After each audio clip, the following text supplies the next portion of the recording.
අන්ධභූතෝ අයං ලෝකෝ තනුකෙත්ත විපස්සති සකුණෝ ජාලමුත්තෝව අපොස්සග්ගාය ගච්ඡති.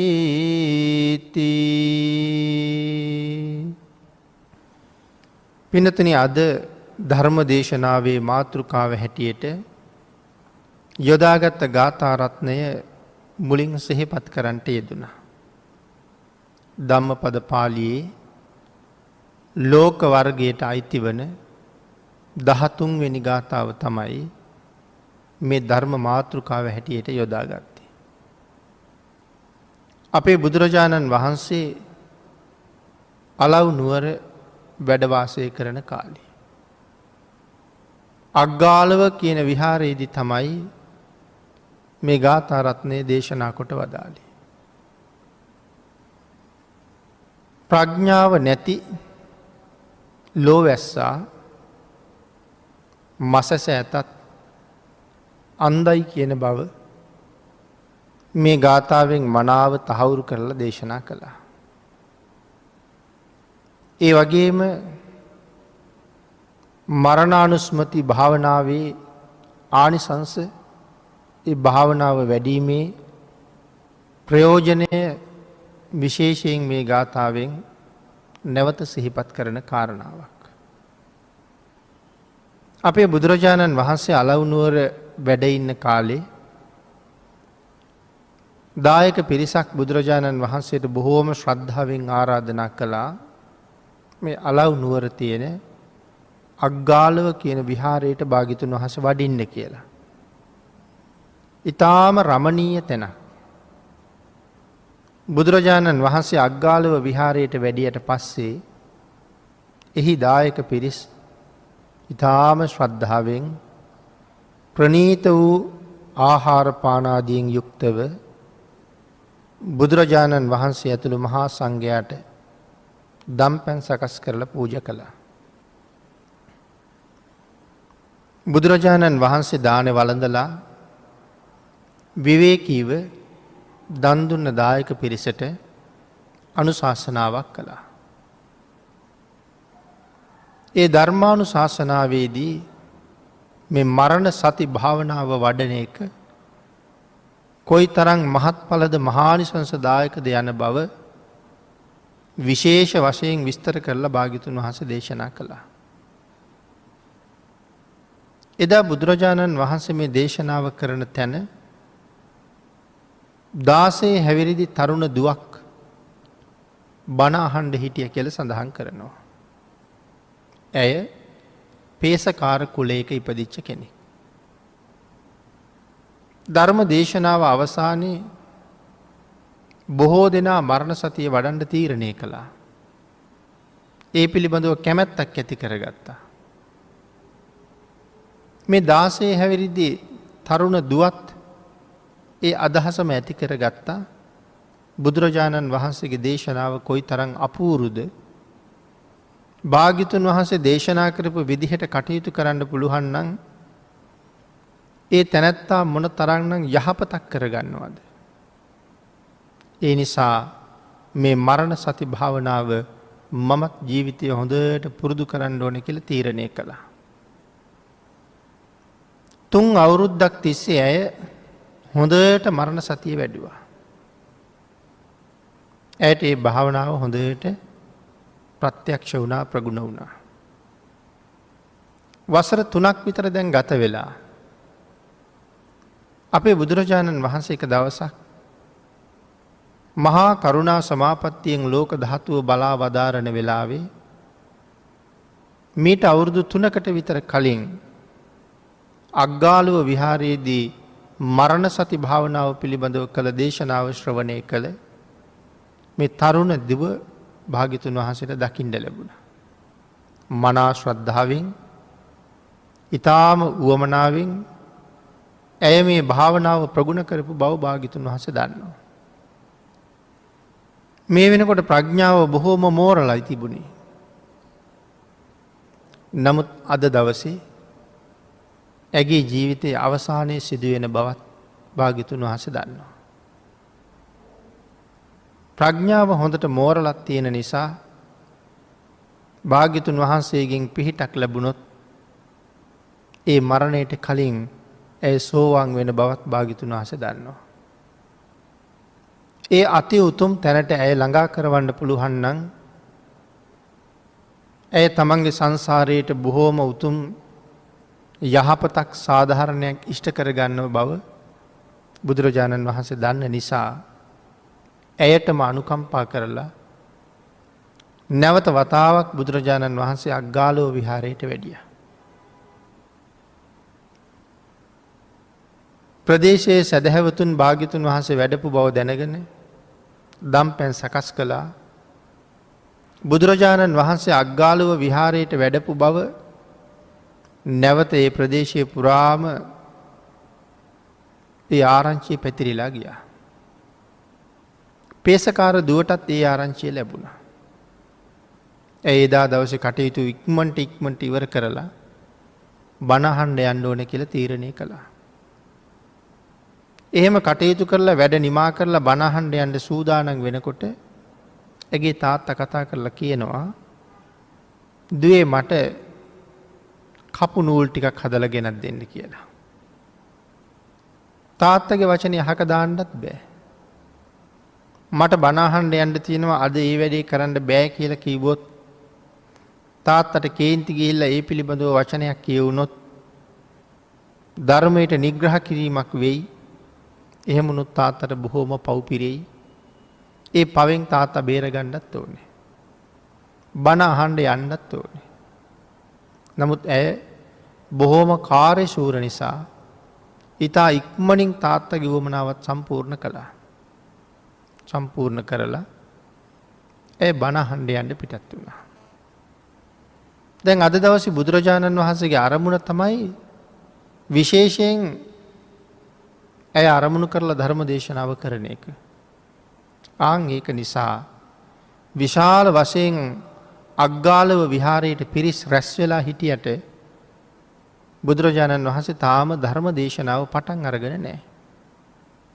ඇය පැමිණෙන තුරු භාග්‍යතුන් වහන්සේ ධර්මාසනයට වෙලා නිහඬව වැඩ ඉන්නවා. හැබැයි ඉතින් භාග්‍යතුන් වහන්සේ ධර්මාසනයට වෙලා එහෙම නිහඬව වැඩ ඉන්නකොට කිසිම දෙවියෙක් බ්‍රහ්මයෙක්වත් අහන්නේ ස්වාමීනි ඇයි තාම දේශනාව පටන් ගන්න නැත්තේ කියලා. ගෞරවය වැඩි නිසා සරියුත් මහරහතන් වහන්සේවත් අහන්නේ. එතකොට පිරිස රැස් වෙලා ඉන්නවා. භාග්‍යතුන් වහන්සේ ධර්මාසනයේ වැඩ ඉන්නවා. ධර්ම දේශනාව සිදු වෙන්නේ නැහැ. මේ අතර අර පේසකාර දුව අග්ගාලව විහාරයට ආවා. බුදුරජාණන් වහන්සේ වැඳලා ඇය පිරිස කෙරවලින් වාඩි වුණා. නමුත් ඇය බුදුරජාණන් වහන්සේට වැඳලා මේ කෙරවලේ ඉන්න වෙලාවේ බුදුරජාණන් වහන්සේ දේශනාව ආරම්භ කරනකොට එහි ආරම්භයක් හැටියට ඇගෙම්ම ප්‍රශ්න කීපයක් ඇහුවා. බුදුරජාණන් වහන්සේ දුවගෙන් අහනවා දුවේ කොහේ ඉඳලාද එන්නේ කියලා. ඇය හදිසියේ එනකොට කොහේ ඉඳලාද මේ එන්නේ? ඇය ඒ වෙලාවේ බුදුරජාණන් වහන්සේට සඳහන් කළා ස්වාමීනි මම දන්නේ නැහැ කියලා. නැවත බුදුරජාණන් වහන්සේ අහනවා කොහෙද මේ යන්නේ කියලා. ඒත් ඇය සඳහන් කළා ස්වාමීනි මම දන්නේ නැහැ කියලා. ඊළඟටත් බුදුරජාණන් වහන්සේ අහනවා නොදන්නවමද දන්නෙම නැද්ද කියලා. ඒ වෙලාවේ ආය සඳහන් කරනවා දන්නවා ස්වාමීනි. නැවතත් බුදුරජාණන් වහන්සේ අහනවා හොඳටම දන්නවද කියලා. ඒ වෙලාවේ ආපහු සඳහන් කරනවා දන්නේ නැහැ ස්වාමීනි කියලා. එතකොට බුදුරජාණන් වහන්සේ ප්‍රශ්න 4ක් අහනවා. ඇය උත්තර 4ක් දෙනවා. නමුත් මේ උත්තර 4 අහගෙන හිටපු එතෙන්ට බණ අහන්න එකතු වෙච්ච අය කලබල වුණා. මම මේ කවුරු එක්ක කතා කරනවද? කාට උත්තර දෙනවද? මෙහෙම කතා කරන්න හොඳයිද? ඇය බුදුරජාණන් වහන්සේ ගැන අඳුරනවද? මේ වගේ ලොකු කතා බහක් පිරිස අතර ඇති වෙලා ඇය පිළිබඳව සමහර අයට ද්වේෂසිත ඇති වෙලා එතන මහා නොසන්සුන් බවක් ඇති වෙන්න පටන් ගත්තා. ඒ වෙලාවේ අපේ බුදුරජාණන් වහන්සේ නැවත වතාවක් ඒ පිරිස සංසුන් කළා. නිශ්ශබ්ද කළා. භාග්‍යතුන් වහන්සේ මේ පිරිසටම ඇය දුන්න උත්තර ටික අවබෝධ කරවන්න කල්පනා කළා ඇය අතින්. ඒ නිසා පිරිස නිශ්ශබ්ද කරවලා බුදුරජාණන් වහන්සේ නැවත වතාවක් ඒ පේසකාර දුවගෙන් ඇහුවා මම කොහේ ඉඳලද එන්නේ කියලා අහනකොට දන්නේ කිව්වේ ඇයි කියලා. ඒ සඳහන් කළා ස්වාමීනි මම මේ ලෝකෙට ආවේ කොහේ ඉඳලද කියලා මම දන්නේ නැහැ. එතකොට මේ සාමාන්‍ය මිනිස්සු හිතනවට වඩා ඇය හුඟක් ඈත හිතපු කෙනෙක්. ජීවිතය පිළිබඳව හුඟක් ගැඹුරින් කල්පනා කරපු කෙනෙක්. 3 අවුරුද්දක් මරණ සතිය හොඳට ප්‍රගුණ කරලා මේ ලෞකික ස්වභාවය ඉක්මවලා ජීවිතේ ඊටාම ගැඹුරින් අධ්‍යයනය කරලා හිටපු කෙනෙක්. ඒකයි ඒ විදිහට උත්තර දීලා තියෙන්නේ. මම කොහේ ඉඳලා මෙහාට ආවද කියලා දන්නේ නැති නිසා කොහේ ඉඳලාද එන්නේ කියලා අහනකොට දන්නේ නැහැ කියලා උත්තර දුන්නා. ඊළඟට භාග්‍යතුන් වහන්සේ අහනවා කොහාටද යන්නේ? ඒකටත් සඳහන් කළා දන්නේ නැහැ කියලා. ඒකට හේතුව අහපුවාම ඒ සඳහන් කළා ස්වාමීනි මෙහි ජීවත් වෙන මම කවදා හරි මැරෙන බව මං හොඳටම දන්නවා. හැබැයි මැරිලා කොහෙද යන්නේ කියන කාරණාව මං හරියටම දන්නේ නැහැ. ඊළඟට බුදුරජාණන් වහන්සේගෙන් ඇහුවේ දන්නේම නැද්ද කියලා. ඇයි ඒකට උත්තරයක් දුන්නා දන්නවා ස්වාමීනි. මොකක්ද ඇය දන්නේ? මම ආව දිහා දන්නේ නැති වුණත් යන්නේ කොහෙද කියලා නොදන්නවා වුණත් ඒකාන්තයෙන්ම මැරෙන බව හොඳටම දන්නවා. ඊළඟට භාග්‍යතුන් වහන්සේ ඇහුවේ හරියටම දන්නවද කියලා. ඇය ආයෙ සඳහන් කළා නෑ ස්වාමීනි. මැරෙන්නේ කවදද? මැරෙන්නේ කොතනද? මැරෙන්නේ කොහොමද? මොන වාගේ සිද්ධියක් බලපාලා මම මැරෙනවද කියන කාරණාව දන්නේ. හැබැයි මැරෙන බව හොඳටම දන්නවා. එතකොට භාග්‍යතුන් වහන්සේ අහපු ප්‍රශ්න වලට ඇය පිළිතුරු දුන්නේ මෙන්න මේ වාගේ ගැඹුරු අර්ථයක් තියාගෙන. මේ ධර්ම දේශනාව මේ ගාථා රත්නය මේ කාරණාව පදනම් කරගෙන තමයි භාග්‍යතුන් වහන්සේ දේශනා කළේ. හැබැයි ඊටාම ගැඹුරු ධර්මාර්ථයක් ගැන හැර දක්වන දීර්ඝ වශයෙන් මරණ සතිය පිළිබඳවත් විස්තර කරන්න පුළුවන්. මේ පෘථග්ජන භාවය පිළිබඳව කරුණු ගෙන හැර දක්වමින් ප්‍රඥාවන්තයාගේ සැබෑ ස්වභාවය මනාව පැහැදිලි කරමින් ඊටාම ගැඹුරු දේශනාවක් මේ ගාථා රත්නයෙන් සාකච්ඡා කරන්න පුළුවන්. නමුත් අපි කාල වේලාවත් එක්ක යම් ප්‍රමාණයක් එයින් කරුණු සාකච්ඡා කරමු. අපේ භාග්‍යතුන් වහන්සේ මේ ගාථා රත්නය මුල් කරගෙන එදා ඒ ධර්ම දේශනාව සිදු කරලා නිමා වෙනකොට පේසකාර දුව අති උතුම් සෝවාන් ආර්ය මාර්ගඵලය ලබා ගත්තා. ඇය එදා දවසේ මරණයට පත් වෙනවා. නමුත් අති උතුම් සෝවාන් ආර්ය මාර්ගය ලබාගත් නිසා ඇය මේ සංසාරයෙන් කොච්චර දිනුවද? අතීතයේ ඈතින් මේ සසර පුරාම සිද්ධ වෙච්ච ඊටාම බරපතල අකුසල කර්මයන් මහා නිරයවල් වල උපද්දවල විපාක දෙන්න තරම් රැස් වෙලා තියෙනවා. ඇයට විතරක් නෙමෙයි අද මෙහෙම හිටියට අපටත් එහෙමම තමයි. මේ ජීවිතයේ ඒ තරම් මහු පහු කළේ නැතත් සමහර කෙනෙක් පෙර ජීවිතවල කොහොම මොනවා කළාද කියලා අද අපි දන්නේ නැහැ. පව කරපු ගමන් විපාක දෙන්නේ නැති නිසා ඒ පව් රැස්වෙවි මෝරලා තියෙනවා. මෝරපු කර්මය තමයි විපාක දෙන්නේ. එහෙමනම් අපි කරපු පවුත් බොහොම තියෙනකොට ඒ පව් මෝරන්ඩ සූදානන් වෙමින් ඉන්නකොට ඊට වඩා කලින් මෝරපු මහ කුසල කර්මයක් හේතුවෙච්ච නිසා මේ භවය මනුස්සයෙක් තුළ තීරණය වුණා. මනුස්ස භවයක් අපිට හම්බ වුණා. එහෙමනම් කෙනෙක් උපදින හැටි කෙනෙකුගේ ඊළඟ භවයක උපත වෙනස් කරන හැටි. එහෙම කරන්න පුළුවන් යම් සාධකයක් මේ ලෝකෙ තියෙනවා නම් ඒ සාධකය තමයි සිල් කියන කතාව භාග්‍යතුන් වහන්සේ මනාව දේශනා කරලා තියෙනවා. උපත වෙනස් කරන සාධකය. මේ ජීවිතයෙන් සමුගන්නකොට මලකුණක ඉහෙන බැස්සෙක් වෙලා ඉපදෙන්න තියෙන සාධකය වෙනස් කරන්න පුළුවන් වෙන්නේ අපි විසින් ආරක්ෂා කරගත සීලයකට. වැසිකිලි වලක පණුවෙක් කැලෑවක අලියෙක් ඇතෙක් නැත්තං විෂගෝර සරපේ තවත් පිළිකුල් සහගත ජීවිතයක් ලබන්ඩ තියෙන අවස්ථාව වෙනස් කරන්නේ මේ ජීවිතෙන් අපි රැස් කරගන්න මේ සීලමය වූ කුසල ශක්තිය. එතකොට සෝවාන් ආර්ය මාර්ග ඵලය ලැබුව කියල කියන්නේ.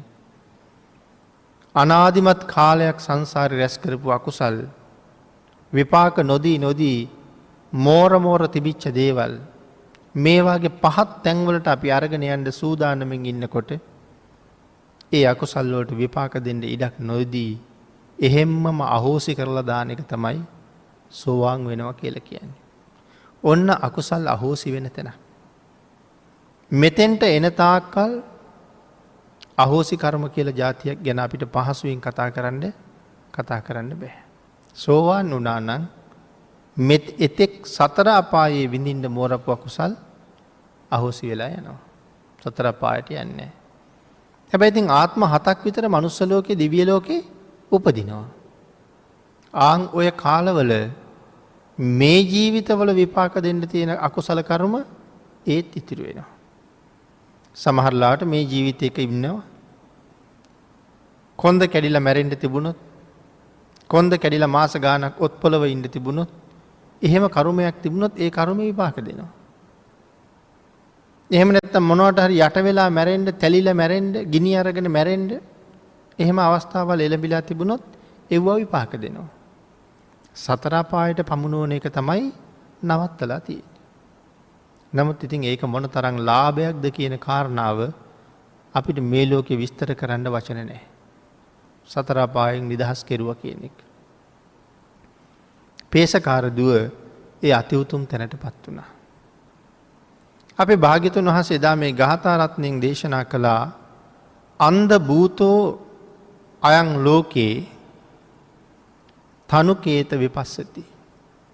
ඒ කාරණාව සඳහන් කළා ලෝකෝ අන්ධ භූතෝ මේ ලෝවැසියා ප්‍රඥාව නැමැති ඇහැ නැති හින්දා අන්ධෙක්.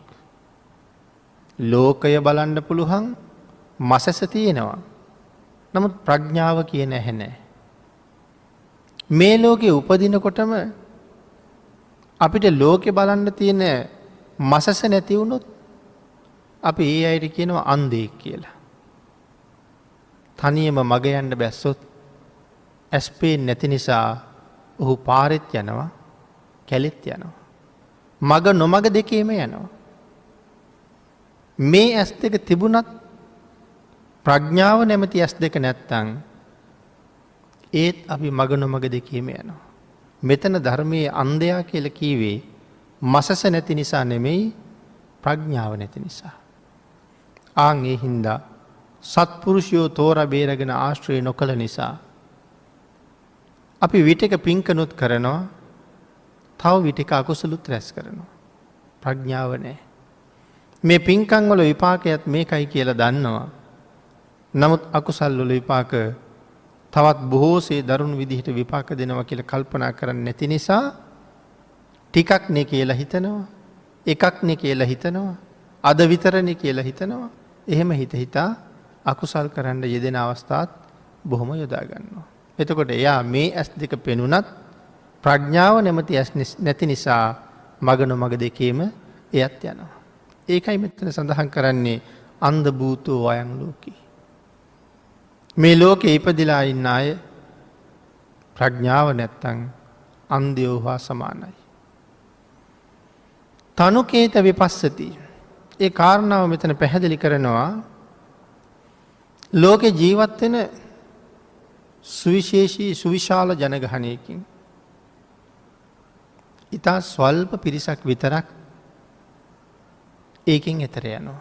ස්වල්ප පිරිසක් විතරක් සංසාරයෙන් එතර යනවා මේ කාරණාව විශේෂයෙන් දැකලා.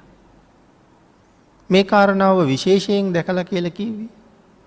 මේ පිම් පව් මනාව හඳුනගන තියෙනවා. කළ යුත්ත නොකළ යුත්ත හොඳට තේරුම් අරන් තියෙනවා.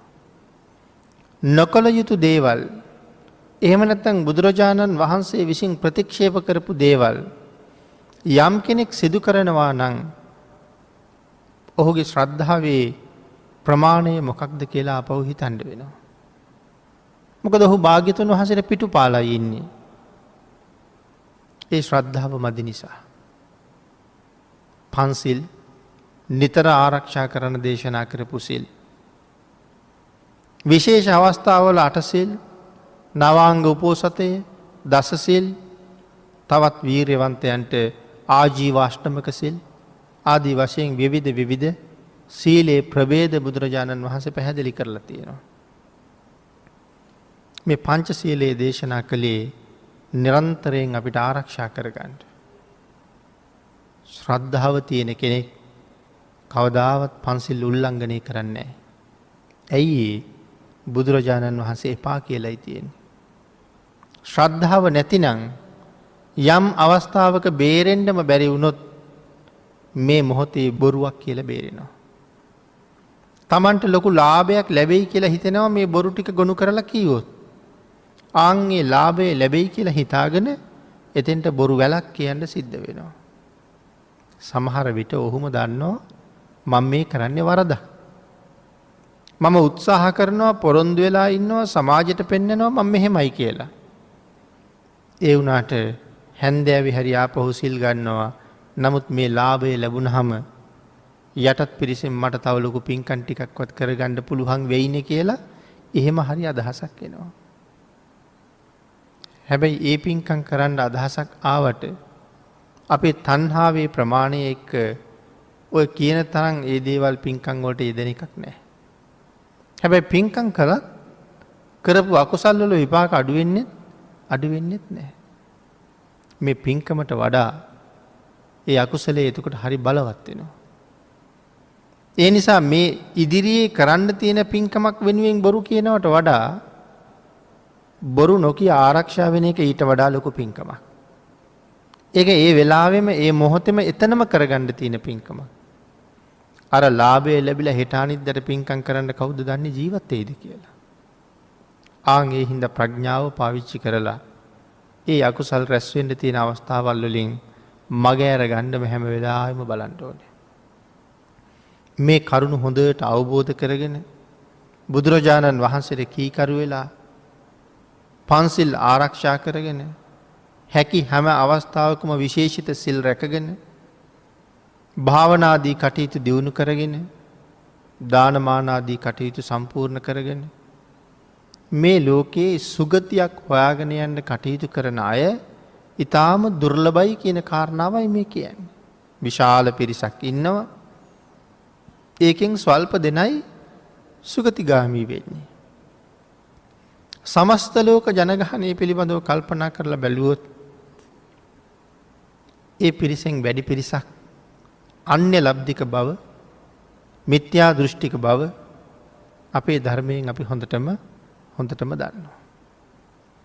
සම්මා දිට්ඨියට ආපු අය බෞද්ධයයි සම්මත පරිසරයක ඉපදිච්ච අය ලොකු ලාභයක් අතේ තියාගෙන ඉපදිච්ච අය.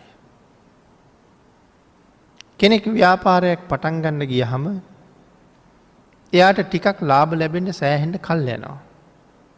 මුලින් පටන් ගත්තහම ටික උපයලා තමයි එයා මුදලක් ඉතුරු කරන්න ඕනේ. එතකොට එයාට ලොකු ලාභයක් ලැබෙන්න සෑහෙන කල් යනවා. අද රුපියල් ලක්ෂයක බඩු විකුණා වුණාට ඒ බඩු ගෙනල්ලා තියෙන්නේ ණයට. ඒ ණයට ගත්ත ලක්ෂ ගෙවලා ඉවර වෙච්චාම සමහරලාට මෙයාට රුපියල් 2500ක් රුපියල් 4500ක් තමයි තියෙන්නේ. එතකොට ආයෙත් ලක්ෂයක බඩු අරගෙන එනවා. ආයෙත් මේක දුක් විඳලා විකුණලා ලක්ෂ එහාට ගෙවහම ආයෙත් 3000ක් අතේ තියෙනවා. එතකොට මේ කාල සීමාව තුළ මගේ ලාභේ රුපියල් 6-7000යි. නමුත් මම ලක්ෂ ගානකට වඩා හොයලා තියෙනවා. ඉතින් ටික ලාභයක් අරගෙන තමයි ඉහළට එන්නේ. හැබැයි මේ බෞද්ධයයි සම්මත පවුලක යම් කෙනෙක් ඉපදුනා කියලා කියන්නේ අලුතෙන් පටන් ගන්නව නෙමෙයි. එයාට තියෙන පටන් අරගෙන දියුණු වෙච්ච ව්‍යාපාරයක්. මොකද බෞද්ධයයි සම්මත පවුලක ඉපදුනා. ආන්ගේ පවුලේ ඉපදෙන්න ලබාපු භාග්‍යයත් එක්කම ඒ අම්මා තාත්තා තමන්ගේ දරුවන්ට මනාව තිසරණය මොකද්ද කියලා දෙනවා. කුසල් අකුසල් මොනවද කියලා දෙනවා. හොඳ නරක මොනවද කියලා දෙනවා. වැඩිහිටියන්ට සලකන හැටි, ගුරුවරුන්ට සලකන හැටි, මව්පියන්ට කීකරු වෙන හැටි මනාව කියලා දෙනවා. අකීකරු වීමේ විපාකත් වෙනම කියලා දෙනවා. ධර්මයේ සඳහන් කරපු හැටි නිතර බණ අහන අය හුඟක් දන්නවා. අපේ ධර්මයේ සඳහන් කළා මව්පියන්ට අපරාධ කරපු අය, වැඩිහිටියන්ට අපරාධ කරපු අය, ගුරුවරුන්ට අපරාධ කරපු අය මුසාවාදා වාගේ වචන ප්‍රකාශ කරපු අය අටමහා නිරේ දෙවනි නිරේ මට්ටමේ උපදිනවා කියලා. ඉතින් මේ කාරණාවල් මිත්‍යා දෘෂ්ටිකව ඉපදුනොත් කවදාවත් දන්නේ නැහැ. නමුත් මිත්‍යා දෘෂ්ටිකයි කියලා ඒ කවුරුවත් නිරේට නොයා ඉන්නෙත් නැහැ. සම්මා දිට්ඨික පවුලක ඉපදුනොත්, සත්පුරුෂ මව්පියන් මුණ ගැහුනොත් මේ කරුණු ටික මුලින්ම කියලා දෙනවා. ඒකනේ බුදුරජාණන් වහන්සේ මව්පියන්ගෙන් දරුවන්ට වෙන්න ඕන යුතුයකම් පහ අතර පළවෙනි යුතුයකම හැටියට පාපා නිවාරෙන්ති කියන යුතුයකම දේශනා කළේ. එතකොට කොච්චර ප්‍රමාණයක් අපේ ජීවිතෙන් සම්පූර්ණ වෙලා ආවරණය කරලාද? ආන් ඒකයි සඳහන් කළේ සම්මා දිට්ඨිකව උපදිනවා කියලා කියන්නේ හොඳ ලාභ ලැබෙන ව්‍යාපාරයක් ලැබුණා වගේ. ඉස්සරහට පවත්වන්න විතරයි දැන් තියෙන්නේ. මුල ඉඳලා ආරම්භ කරන්න දෙයක් නෑ වාගේ. එතකොට සමස්ත විශාල ලෝක ජනගහනයකින් මේ සම්මා දිට්ඨිකයෝ ලෝකේ කොච්චරද ඉන්නේ?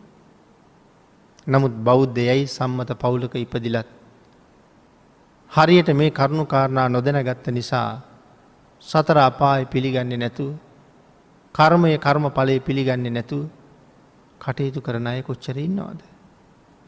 බුදුරජාණන් වහන්සේට අකීකරු වෙලා මුළු පංච සීලේම උල්ලංඝනය කරගත් අය කොච්චර ඉන්නවද?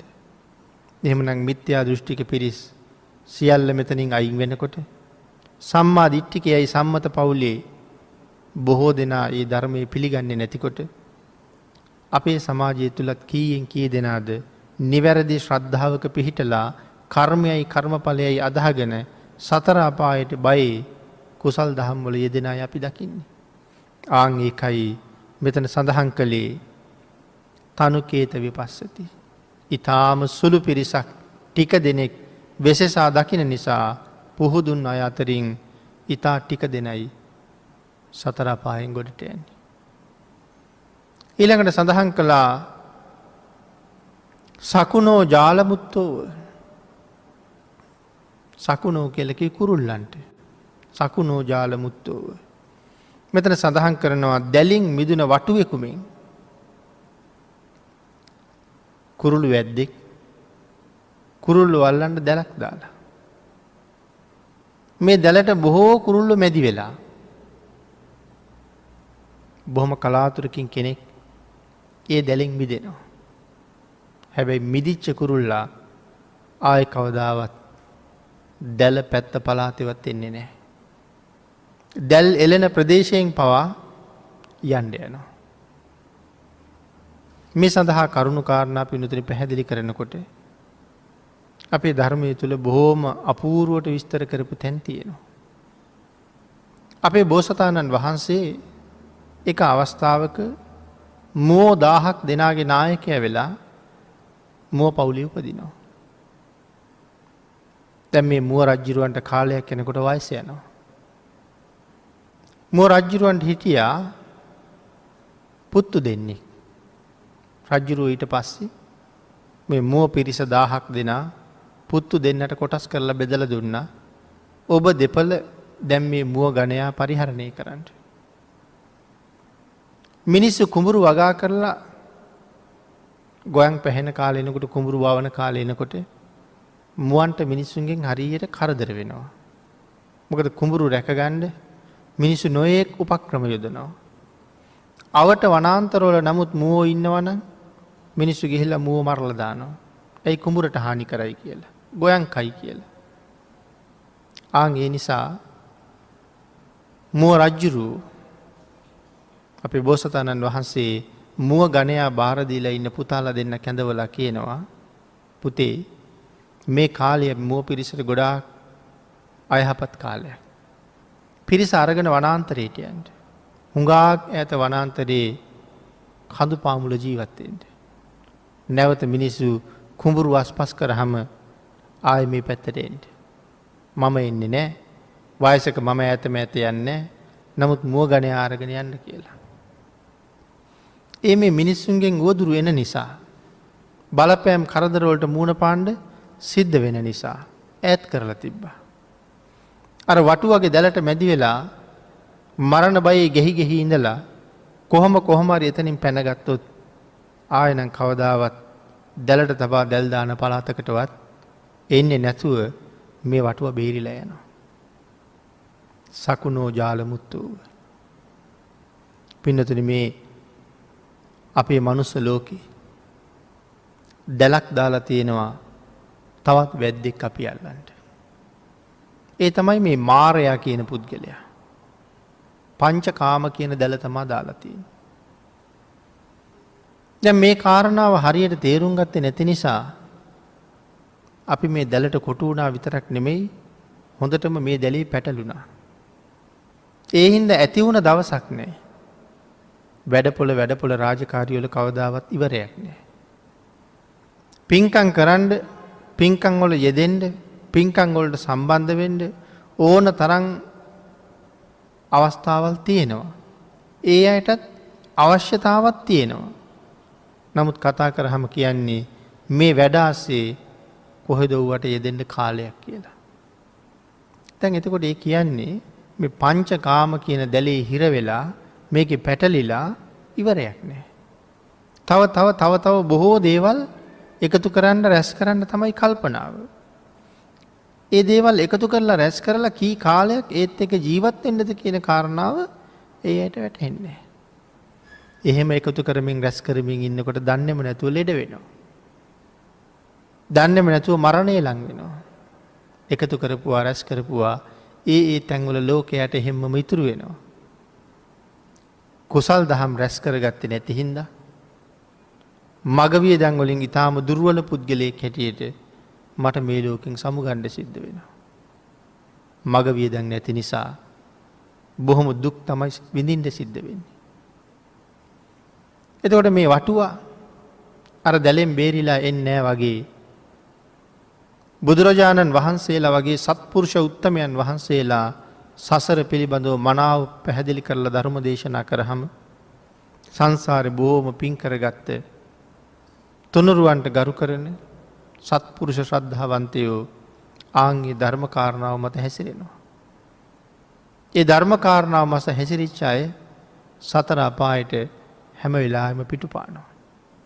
සුගතියට මුහුණලා නිවන අරමුණු කරගෙන කටයුතු කරනවා.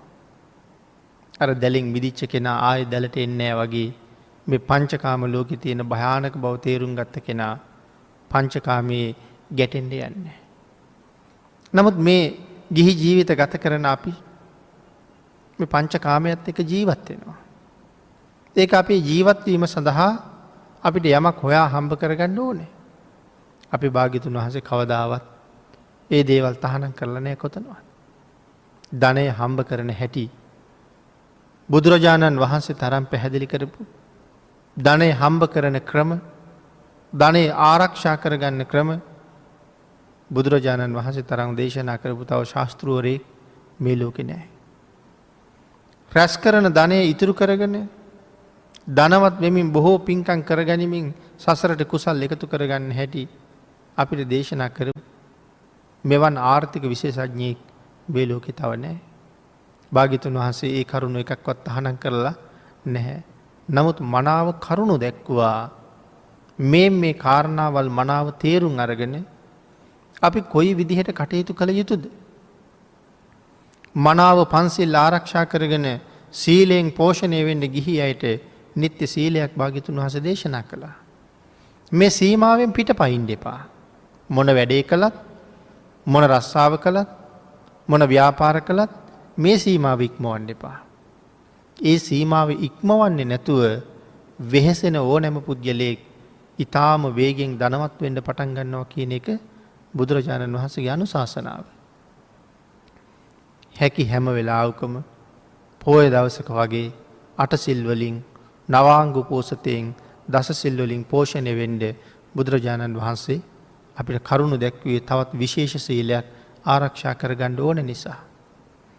දිගින් දිගටම ජීවිතවලට උවදුරු එනවා නම් කරදර එනවා නම් පන්සිල් ඉක්මවා ගියපු විශේෂ සීලයක පිහිටන්න පුළුවන් නම් ඒක තවත් ලොකු ආරක්ෂාවක් කියන කාරණාව බොහෝ ධර්ම කරුණු වලින් විස්තර කරලා තියෙනවා.